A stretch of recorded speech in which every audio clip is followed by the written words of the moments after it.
You are now listening to the Minority Trailblazer podcast with your host, Greg E. Hill, the culture change agent.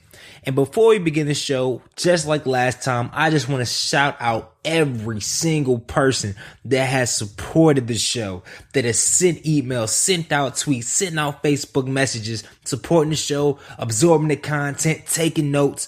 It's really, really inspiring to me and inspiring to our guests that you're actively engaging. So I thank you. And it's a call to action. One call to action before we get to our show. Please, if you haven't done so, rate the podcast. Give it a 5-star if you can. Rate the podcast. Let the world know what's going on. And feel free to share it to your friends. This is all about minority empowerment. Honestly, take that. This is about people empowerment, because these stories are not only transformational from a minority perspective. These stories are transformational for anybody that's waking up out there, going to get it every single day. And this is the podcast for you. So if you know one friend out there that could benefit from this podcast, please share. That's enough of the shameless plug for the show, and let's step right into it. Today, I am honored. This special guest we have today, man. All right, let me just go to his bio first. He's 1/4 of FFCS, which stands for Freestyle Funny Comedy Show. And if you from North Carolina, if you around the East Coast, honestly, they've been traveling West Coast, East Coast, all over the country. You heard about him. You know about him. He's an actor, comedian, host, you name it, he has done it. I mean, he's opened up for Kevin Hart, Mike Epps, any top dog in the industry right now, outside of Bill Cosby, he's probably opened up for. Most recently, he's been featured on MTVs Wild N Out Season 2. Matter of fact, he ain't featured. He is a cast member of MTVs Wild N Out Season 2. And most importantly, he is a proud graduate of the wonderful institution known as North Carolina A&T State University. So without further ado, it's my honor to introduce Darren Brand to the Minority Trailblazers podcast. Welcome to the show. And then what's happening now? What's going on, man? Before we dig in, I just want to kind of walk the world through the 3 phases of the show if they're kind of new to this. The first phase, we're going to talk about Darren, his story, and get a little personal, kind of how we kind of got in the accident and all that other stuff. The second phase, we're going to kind of walk through how did he get there, and try to give actionable steps and guidance for anybody that's trying to enter the field, be an entrepreneur, or just give some takeaways so you can go home tonight and start working on your craft. And the third phase is we're going to jump into the future. What's next for Darren Brand? What's going on? And what's the new wave? And in the last round, we're going to have a series of rapid fire questions to kind of get it started. So let's jump right into it, man. So first, I want to say, okay, give me your background. Give me who you are and what you do, dog. My name is Darren Brand. I'm from born and raised from North Carolina, a place called Southern Pines, which is outside of Fayetteville. North Carolina country boy, went to A&T, started in 2002, graduated 2007, and I worked in retail as a manager, had my own store for about 4 or 5 years, and then recently broke into the comedy game, quit my job in January, and the Lord been blessing me ever since. Wow. So, okay. So where are you from again, man? Southern Pines, North Carolina, man. Small town, man. A little Golf Central. Got you. And I see you quit your job in January, and I did a little research today, and I looked on YouTube, and I didn't realize you've been at the Comedy Zone since 2011, 2010. Like, how long have you been a comedian?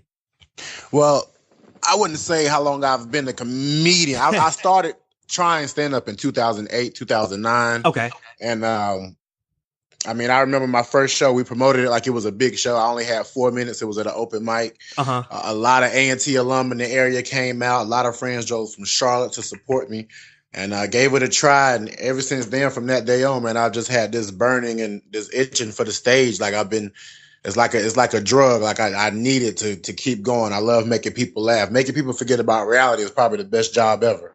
That's amazing, dog. And it's crazy that, like, from outside looking in, because I knew about you a little bit at A&T because you're a big personality, and now I'm getting to know you a lot better, but I didn't realize that you've been at this for 6 years and you're just now leaving your job and doing it full time. And I think for everybody listening to the podcast and for all you young cats out here trying to get it, y'all realize it took him 6 years to get to this point where he can leave his job and really pursue his dream. So he was managing at a store and pursuing this full time with all his heart. And it took him this long to get there. Cause I mean, for people that maybe just attended one of your shows or maybe not know much of you, they be like, oh man, he's a funny guy. He's naturally doing this. It's an overnight success, man. He's touring at all these colleges. He's getting all this traction, but they don't really know that this has been a lifetime in the making.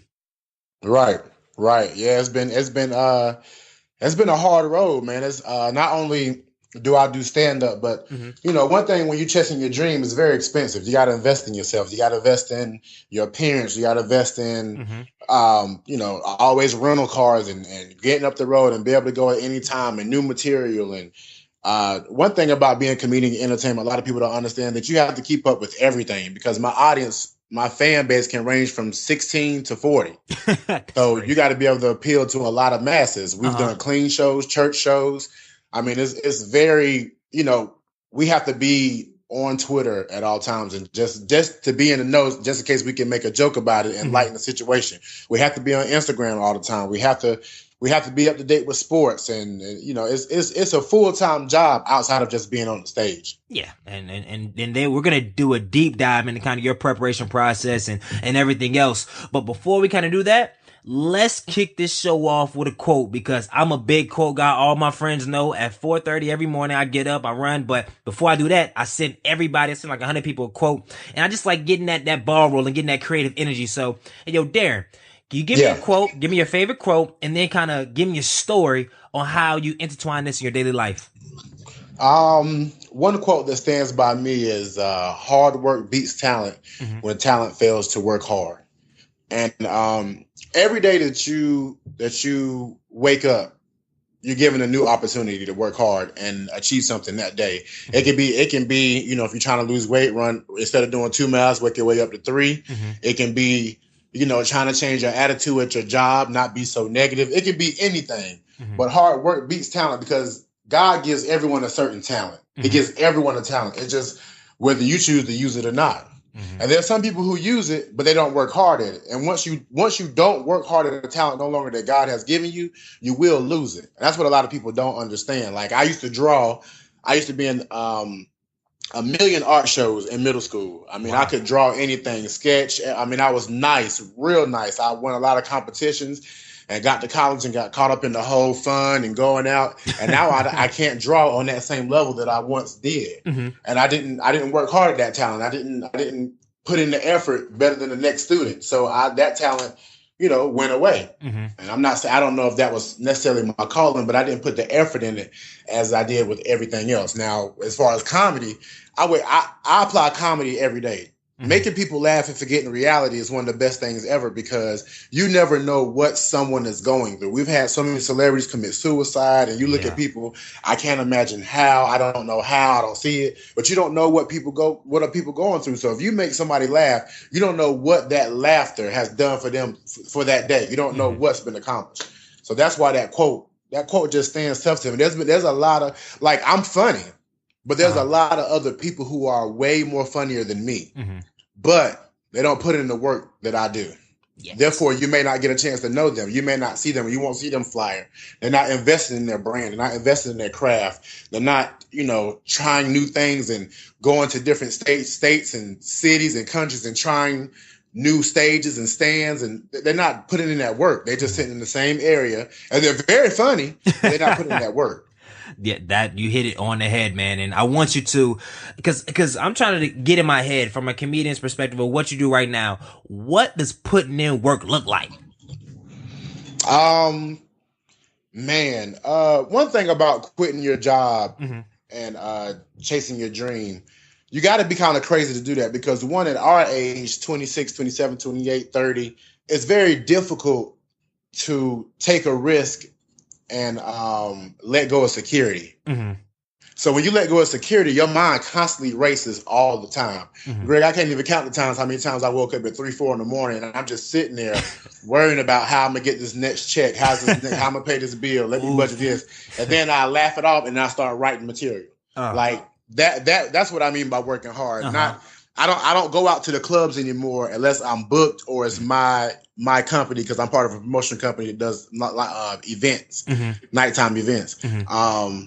Instead of being out with random females and having a good time, I'd rather sit at home, watch Whose Line Is It Anyway, watch Comedy Central stand-up special, just see the different styles of comedy and take notes from all the different comedians and brainstorm different shows and different sets, because I perform in Greensboro once a month. And what a lot of people don't understand is that means I have to come up with a new set, a 15-minute set every month. And I want to be the best every month. So it takes time to come up with a 15-minute set of new material. You have the same people come to that. They don't want to pay $20 to see the same jokes. Yeah. That's what I mean by putting in the work. Like, I'm not out here, I'm not out here on IG flexing. I'm out here on IG motivating people to chase their dreams, to push themselves. That's huge, man. I think you hit it right on the head. And honestly, what the putting in work is from every different perspective, whether it's you're on Instagram, social media, or you're watching TV, it's all kind of, observing. You're not just watching the guy talk. You're watching, how does he deliver that line? How is he looking into the crowd? Because it's in the details, right? It's in the small, littlest details what makes an average comedian an amazing comedian, right? Exactly. And it's different styles. Like, you have to see, like, there's African American comedy, there's majority white comedy, there's Hispanic comedy, there's dark comedy, there's edgy, very racial comedy. There's so many different styles. And I think the best comedian will take a piece from each style and know how to make it good for any audience. Like, I want to be able to perform in front of a mixed audience from 18 to 30 and have it sold out in a building that holds 5,000 people. Like, that's what I want. I want to be able to touch every single person in the audience. And the only way you're going to be able to do that is if you research and you put in the time in the gym. Like, you still, like, I think I'm very great at what I do, but I still go to open mics to try material. I still have phone group conference calls with my team about trying to, write new materials, new jokes. So, yeah. That's huge, man. That's huge. So right now, I know, and we're going to kind of do a deep dive into kind of what you're working on now, but I want to bring it back to a moment as a comedian, kind of like even in my public speaking, anything to do where you failed, where you not failed, but you had a hard time. Because I know comedians, you see, like right now, I go to see you ripping up shows, but take us to a story where you had a show or incident where it's like you really hit the ground. It wasn't what you expected. It was a bad moment. Kind of walk us through that, and then let us know what you learned from it. I'll tell you this. For about maybe just like 4 years ago, for about 4 or 5 months, I felt like I did not have a successful set in Charlotte, North Carolina. I don't know what it was. I mean, I went to LA before. I did so well in LA, they asked me to come back once a week. And I was like, well, guys, I don't live here. But you can imagine what that did to my confidence. You know what I'm saying? Like, to be in LA and I'm in the back room with all these comedians who've been doing it for 10 years, 12 years. And I say, I did it for 2. They all laughing. And I go out there and they say I should have headlined. Like, that was one of the best feelings ever. But then I come back home and it's not that the Charlotte crowd was rough. I don't know if it was like a mental block, but I did not get the same laughs that I received at Greensboro, Atlanta, or Raleigh. And if for some reason I could not get past Charlotte, and for about 3 shows in a row, I mean, I got laughs. Like, don't get me wrong, I've never bombed. Bomb is when nobody laughs and you just ready to get off. Yeah. But they just wouldn't come to me. Like, it wasn't. I don't know if it was a mental thing. I was rushing my material. I wasn't confident myself. Like, once I didn't do well the first time, instead of shaking it off, I was like, man, I didn't even kill this time. I got to come 7 times harder. And I actually came too hard. Like, too extra and too much. So it took a balance, but I just worked at it. I kept going to different open mics, and finally I went to Charlotte. And now, man, Charlotte's one of my best places to perform, hands down. Wow. So if you had to boil it down to one thing that you brought from it and you learned from it to this day, what would that one thing be for our audiences? You got to get back up, because it's tough, especially with African Americans, with Black folks. You know what I'm saying? We spend $20, $15, $40, $50, sometimes $100. We expect to be crying laughing. So when you're sitting there and they just looking at you with the face like, make me laugh, and it's not working, I mean, it gets tough, and you just got to get back up. Like, if you really feel like This is something that you must do. If like I think about the stage every single day. I think about Dot introducing my name, coming to the stage, Darren Brand, Big Baby, every single day. So there was no way I could let Charlotte or that stage defeat me because I think about the stage every single day. So no matter what, I don't care if it would have took me a year, eventually Charlotte would have been conquered. Yeah, so you were gonna get. It doesn't matter what obstacle is in the way. You're gonna make sure. Nah, they gonna laugh and they're gonna give it the response I need at this thing. Exactly, it's coming. I'm not about to. And this is my home state. That's ridiculous. I can't be from here. I can't kill every city in the state. So but now like we have a show in Charlotte on Sunday, the 24th. It's gonna be amazing. August 24th. Comedy Zone. The last few Charlotte shows have been sold out. And I still go last in the same rotation we do, and I love it. I can't wait. That's amazing, man. That's amazing. So I want to get into FFCS and how that came apart and the whole movement. But before I do that, I want to ask you one question. What does it feel like being around like the Mike Epps, the Kevin Harts of the world? Like Kevin Hart is killing it on a whole different level right now. What is it like to be around that atmosphere and whatnot? And how does that motivate you? To be honest, man, it's crazy because when I was at A&T, I actually booked Kevin Hart for Aggie Fest in 2007. And this is before he was Kevin Hart now. I mean, he was still funny. He was just doing maybe Comedy Central and he was doing a lot of the college booking shows, which is what I'm doing. Like the same way he was, I remember one year in 2005, I want to say he was booked at UNC Pembroke and he opened up for Bruce. Wow. And that's 2005. So like Kevin Hart opened up for Bruce. And now, so you can only imagine what that does to me now because it tells you right there, dreams do come true. Yeah. The same thing Kevin Hart was doing 7 years ago, I'm doing now. Like I'm doing the exact same program he was doing, exact same bookings. I'm opening up for Mike Epps. I opened up for D. Ray Davis. I've opened up for Kevin Hart. I've hosted a show for Cat Williams. I've opened up for Shorty out of Atlanta, Shorty the comedian. Wow. So I'm doing the same thing he's doing. It's just crazy to see him actually surpass a lot of the comedians he used to open for. And Kevin Hart is probably one of the most hardest working comedians in the game, but he also keeps a steady balance because what a lot of people don't understand is comedians are very troubled individuals and he has a good balance. You look at Cat Williams in his career, took off crazy, he had a little bump, but he's getting back on there. Like comedians are very troubled. It's a very tough career, which a lot of people don't know. But just to see Kevin Hart literally, like I got a picture with him when I booked him and to see him now, it just let me know that anything is possible. That's real, man. I'm not even going to piggyback off that. I can say no more with that, dog. Now let's jump into FFCS, man. How did that start? Because right now it's a crazy movement. You can kind of go into it. I mean, I've been seeing it in my corner eye for the last couple of years, and now I feel like every time I look on Instagram, social media, y'all are everywhere on the college scene. So walk us through FFCS and how it started and your involvement with it. Man, FFCS started about 5 years ago. We originally started with 5 members. Me, B-Dot, Chico Bean. B-Dot and Chico Bean are from Winston. Me, a guy named Comedian Burpee, and Osama Bin Drinking. Comedian Burpee actually left the group 4 years ago. He had an opportunity that he felt like that it was his next step forward, and he took it. And, it wasn't any bad blood, but we do, if we did start off with 5, I definitely want to give him his credit because he definitely deserves some of the credit with some of the success we had the first 2 years of our group. Like I said before, that first show that I performed my open mic at, Chico Bean was there, B-Dot was there, and Osama Bin Drinking wasn't there. But I performed. I met with Dot. I knew Dot because he was King Kong at Winston. He was that dude that hosted everything. And I like to say that I was King Kong at A&T because I hosted everything and step shows and so we kind of hooked up together and was like, man, you the dude at Winston, I'm the dude at A&T, let's try it. So we tried a little 2-man group. We added Burpee to it, our original. We did a 3-man group. Then he wanted to add Chico Bean. That's somebody from Winston, his alumni. And Chico Bean was hilarious. And then Osama Bin Drinking came to one of our shows as an opening act. And I knew Osama Bin Drinking because he actually mentored me at A&T. He was one of my big brothers, man, who just took care of me. You know how you just bond with some Aggies. Yeah. And you be like, I'm going to take care of this dude. I'll make sure that nothing happened to him. He took care of me like that. So we added him.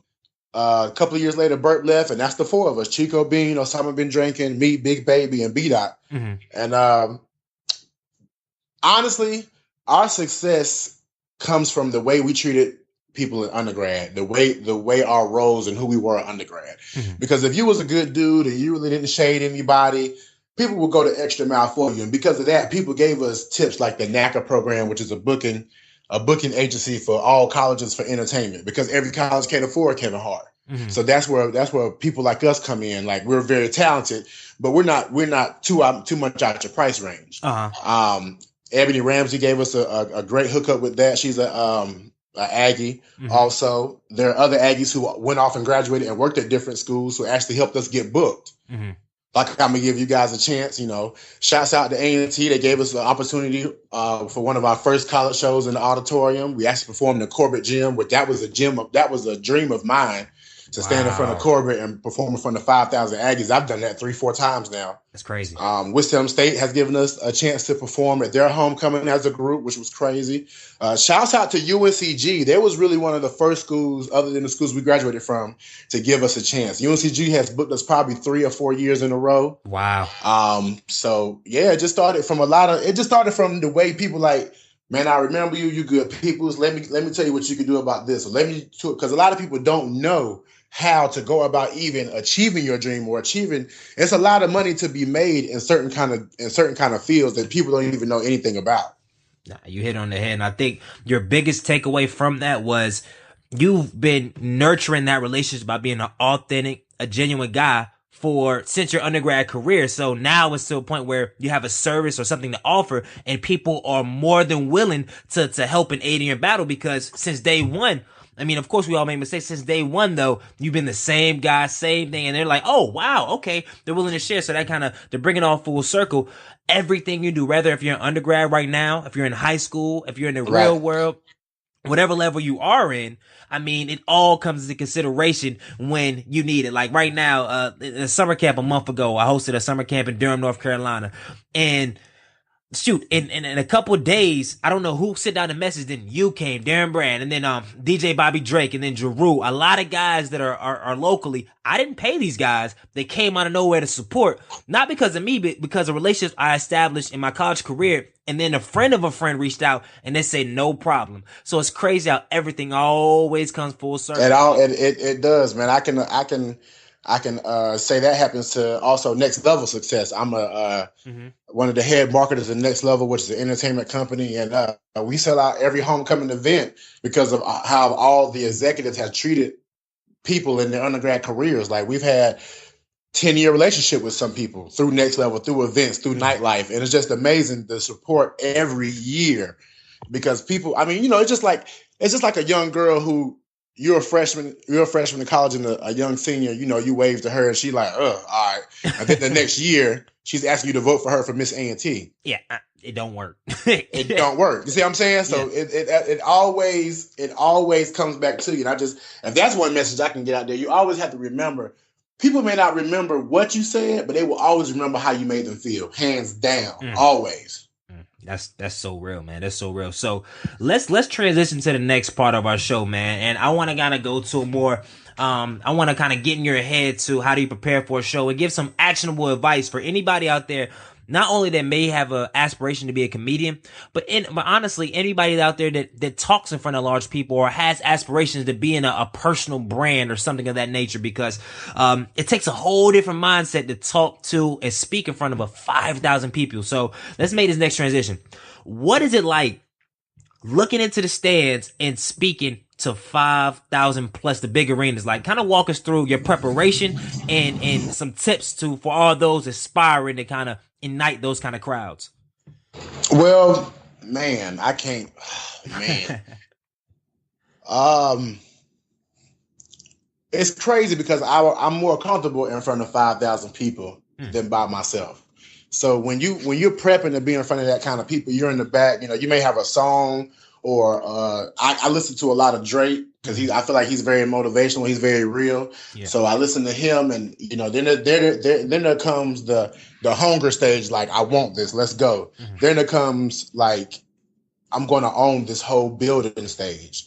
And that's when your heart's pounding, you're sweating a little bit, and you're trying to walk around. And one thing FFCS does before every show is we pray together. And we slow our hearts down, we pray, we talk to God, then we say our little last piece, and we break, we breathe, and then after that it's game time. It's a ritual. It's like riding a bike. It all comes back to you. Like as soon as the lights come on, you're coming on stage, everything, all the motions come right back to you. You grab the mic, you go to your corner on the stage, you point out, you look, and it's you can feel the crowd's energy because you only got about 10 seconds to win the crowd over from the moment you touch a microphone. Attention span these days are very, very short because of social media, how quick everything you can find on Google is.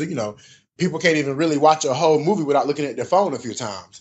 So, once you grab the mic and, you get that first laugh, okay, I got your attention, then you're mine. It's whatever I want, wherever I want to take you, I'm in control of you 5,000 people. And I love it.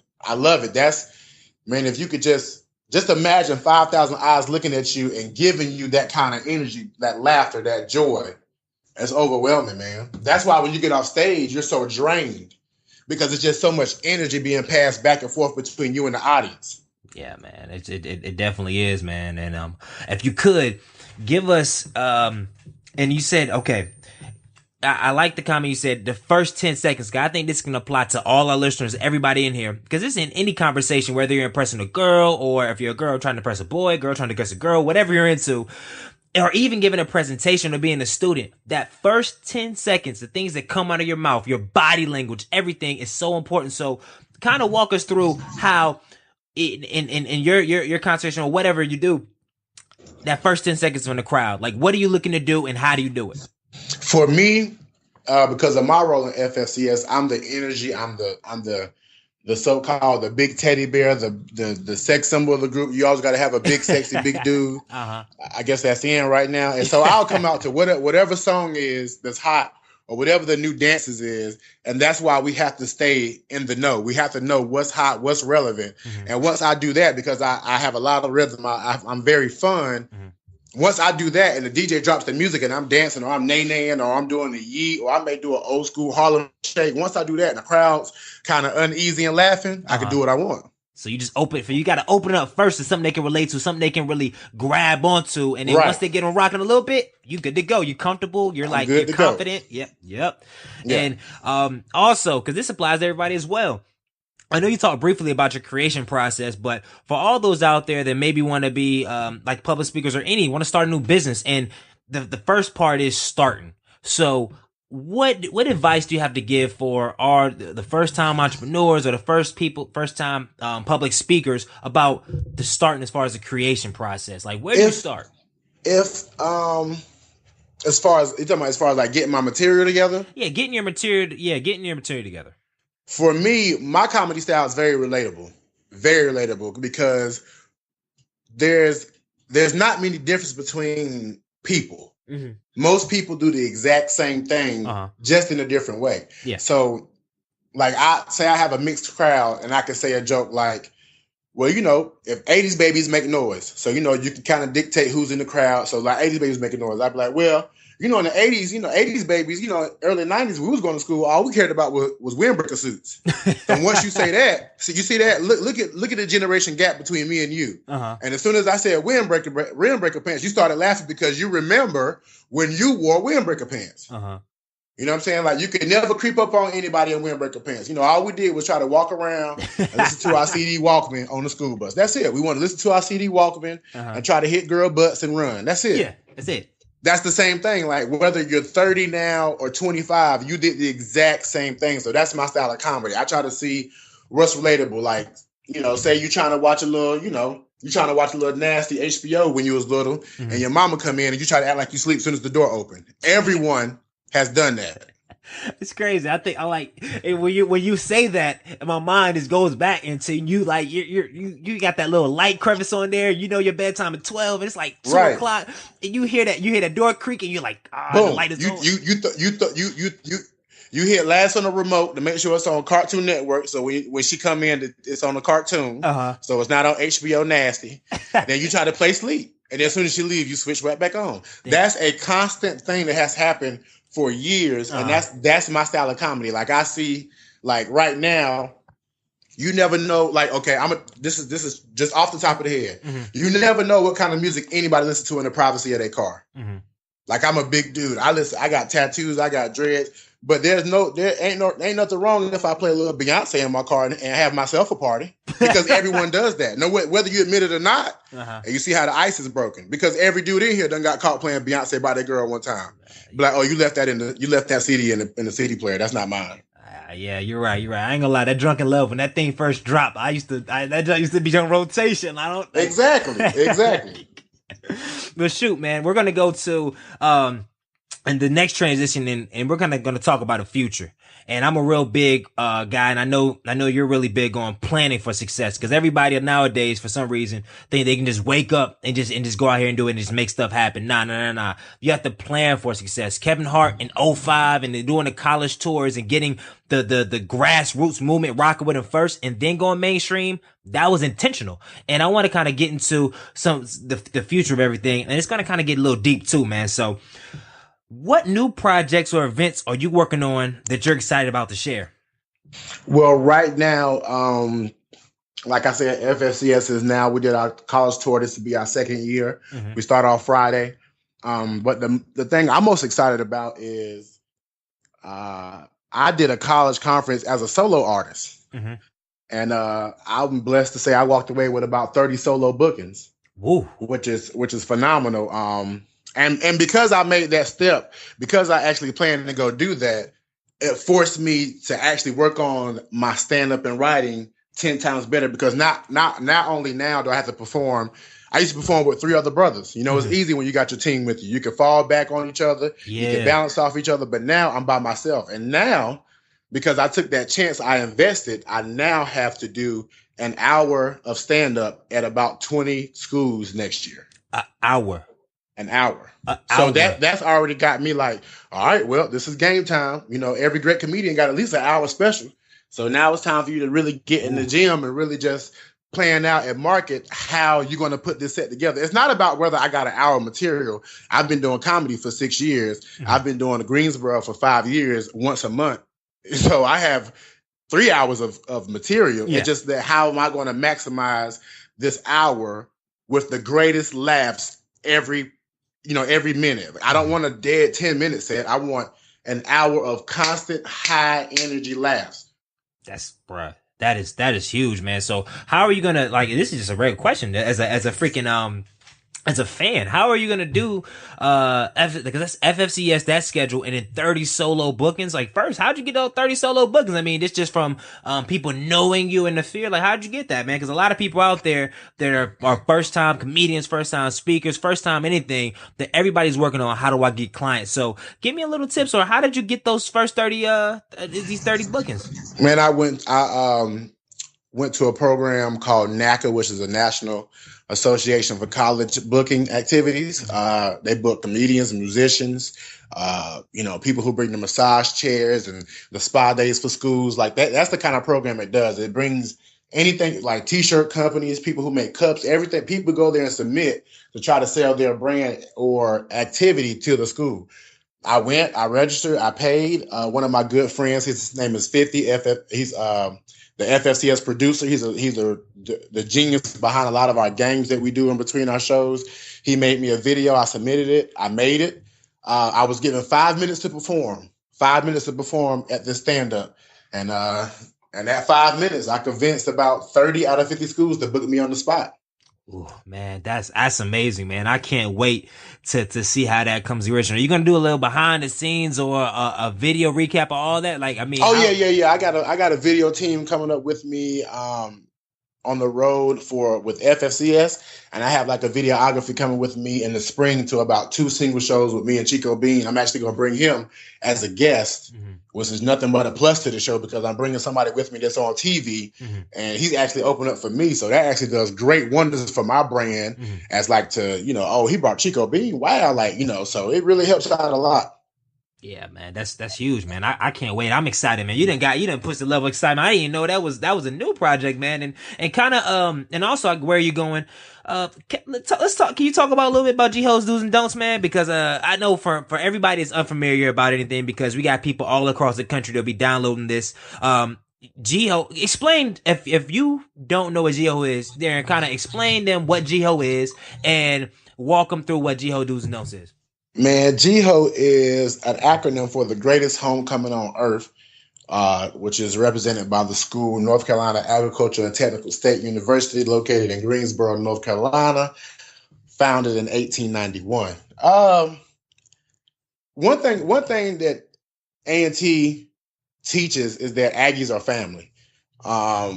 And it's pretty much a big family reunion. It's a huge family reunion. If you went to college and you just did college and that's it and just did with the work, you didn't really get to experience and create those kind of bonds that other people did. Because I was involved in college, because I made these type of friends and relationships, I come to homecoming every year and we celebrate. We celebrate life. We celebrate a new year. We celebrate accomplishments. We catch up. We fellowship. We drink. We party. And the parties and the drinking, all that come with it, that's awesome and it's cool. But more, it's about seeing someone that help you accomplish a goal. Because one thing Aggies help each other do is achieve. I know for a fact I wouldn't have graduated if I didn't have the kind of Aggies surrounding me to push. And you know, when you take it a little too far, you got to have a few Aggies to be like, hey, bro, come on now, get it together. Mm-hmm. And it's nothing but a family union, man. Like, I really feel like G-Ho would still be crazy if we didn't even go to the club one time. If they just opened up our campus for 3 days and let us fellowship for 3 days, we still would have the best homecoming on earth because we're a family. Dog, that's huge right there. You hit on it right there. Family. That's really what it's all about at the end of the day. Even the success you're reaching, and as a comedian, and even wherever you're going, because I see outrageous things ahead of you. It all boils down. It all comes back to family, and that's most important, man. So, before I get into one last question before the culture change round, I think I missed talking about this, and I think it's really important. Being a comedian and being a big personality, especially at A&T or what you're at now, you can have a lot of naysayers, a lot of haters, a lot of people like, oh man, he not that funny, or nah, man, really don't support him. So how do you deal with negativity, man? Because I know, especially when you put yourself out there and people start to really, oh man, he's a little blind. They're like, man, I'm better than him, or he not that funny. Why he getting all this shine? How do you deal with negativity? Man, honestly, man, I've actually struggled with it if I could be real, I actually struggled with it for almost 2 years, man. It was very difficult for me because I'm a positive person. Mm-hmm. All I want is for my friends to achieve I had to find a balance. Like, everybody doesn't want the lifestyle or the dream chaser dream. Some people really just want a relaxed job and a simple family. And I had to, tame myself about that. But it's hard because I'm a positive person. So I don't understand how a person can say something so negative about other people or speak out. If you look at it, man, to even keep a positive mindset these days, you got to balance your social media. You can't even be on Twitter for an hour because Twitter will make you angry because people have an opinion about so much that doesn't matter. Mm-hmm. Like, what are you doing to change it? So I actually have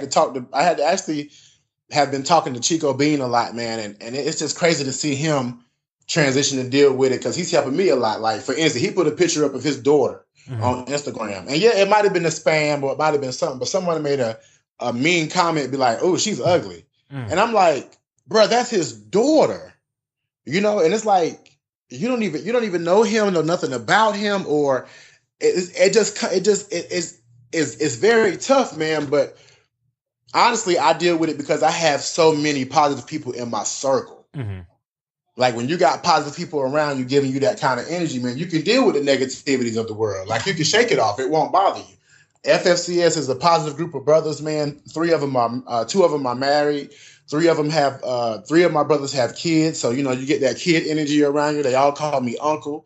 My next level family, they're very positive, man. We send each other positive quotes every morning, the same that you do for your friends. Mm-hmm. We always encouraging people. I've lost 30 pounds because of the positive friends I get every morning. Like, keep going. You making me want to work out. And, it's all about who you keep around you also, man. The world can be the most negative place in the world. But if you got about a circle of 5 or 6 friends who are all about achievement and positive, it won't even faze you. And that's honestly how I've been able to deal with it.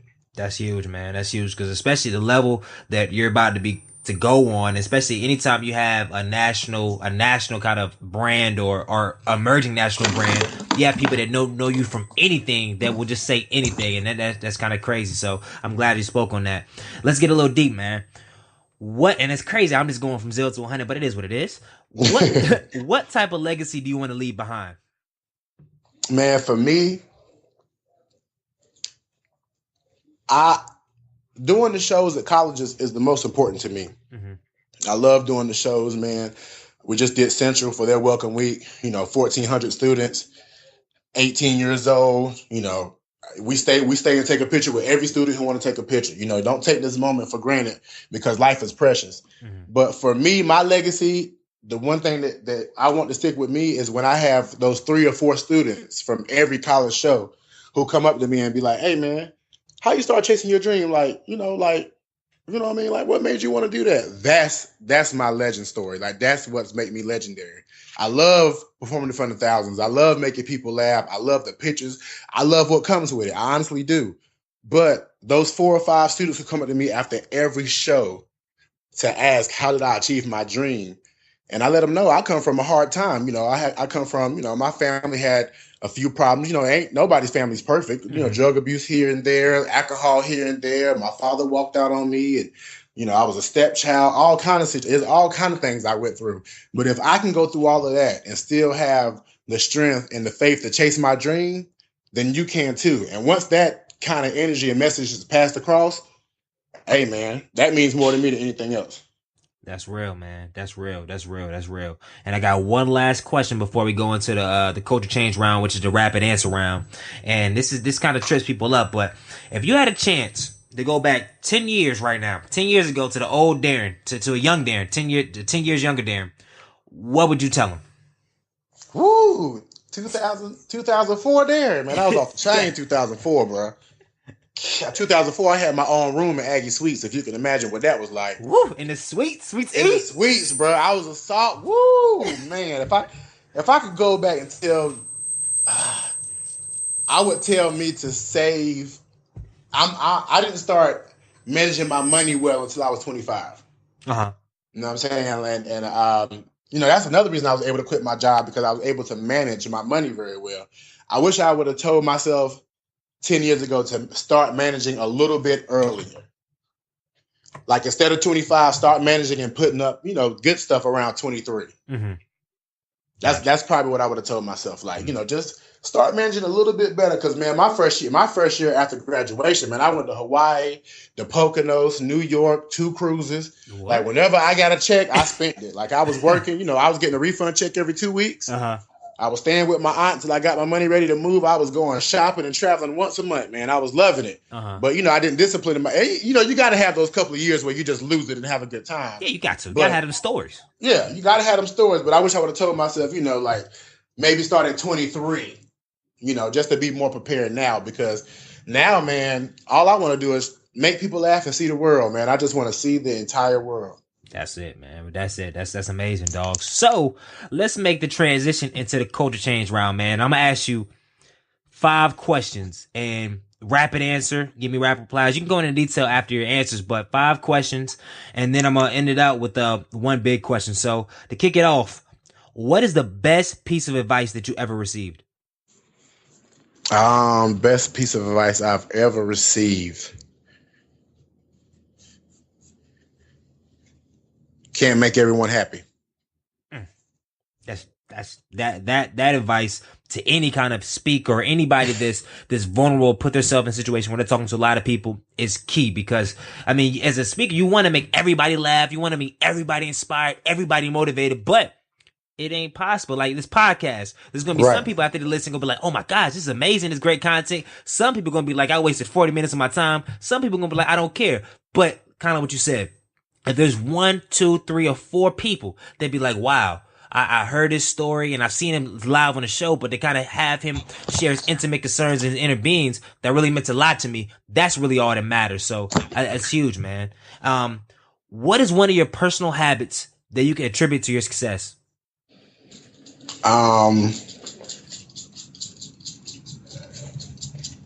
Recently, man, lifestyle change, running, working out. What made you start working out, man? My first experience on the tour, man, honestly, man, a year ago, waking up in the airport and getting on the van and driving 8 hours and coming from Miami to Detroit, and from Detroit to Ohio, from Ohio to Alabama. And man, I probably gained about 25 pounds. It was rough on the body, eating fast food, no sleep. And I just felt myself heavy all the time. Like clothes was fitting kind of tight, and things I was used to wearing weren't looking too good. And I was more exhausted when I got off stage. So I had to make that lifestyle change for my career. That's huge, man. That's huge. What is your favorite book and why? Favorite book? That's a lot of books, man. I'm trying to think. One of my favorite books is called Positive Thinking Every Day. It's 365 days. Every day you read it, you open it up, it's a positive quote to start your day. Okay, cool. And I'll have that in the show notes when I get off, as far as the link and where you can find that book. Okay. What inspires you and keeps you motivated?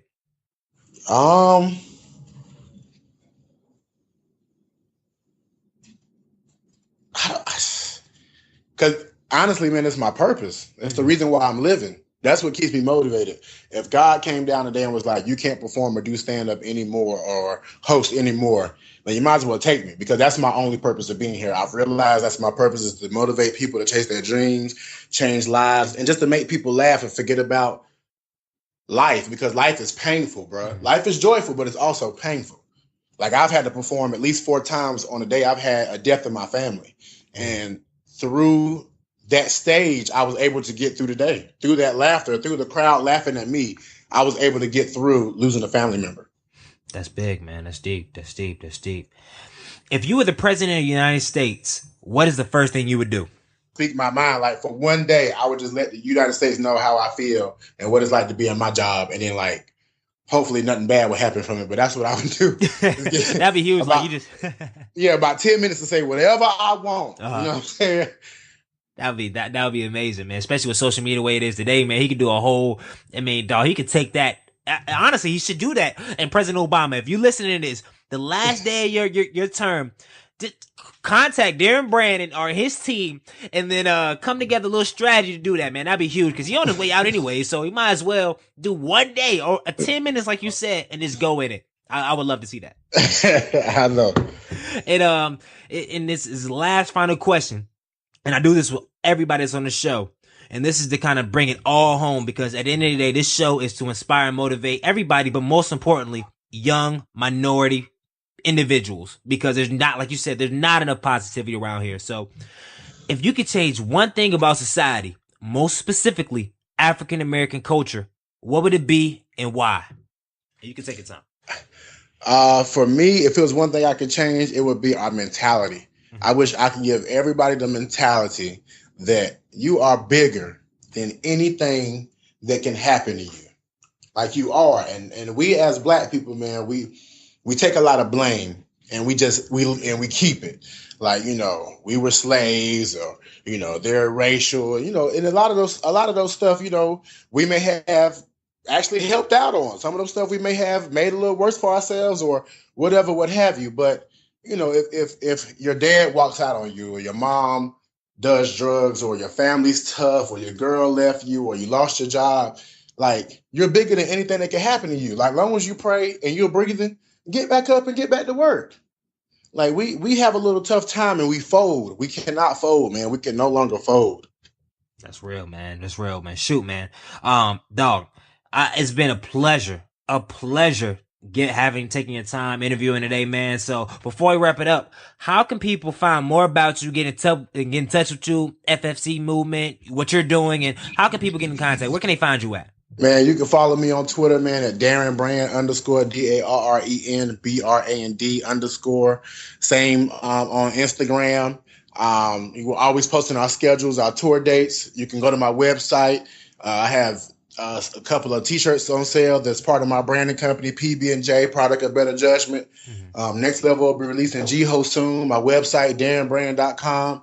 You can email me for booking or Greg, if you need something else, you want to speak to some more students or whatever, Darren Brand at Gmail. And man, I really appreciate it, man. I thank you for the opportunity. So I want to take my time to say thank you for everything, dog. From the bottom of my heart, for the audience that's going to add value from this, dog. And I see you on the flip side.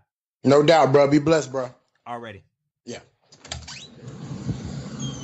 Thank everyone for tuning in. And if you have any questions you want to reach out, any questions for Darren, any questions for myself, want to get somebody on the show, I just want to learn more about the show, you can check out www.gregehill.com/MT podcast. All right. Thank y'all for tuning in. Thank y'all for being y'all. That don't make no sense, but I'm going to leave it. I ain't going to edit that out. So whatever you're doing, like we always end it, do me one favor.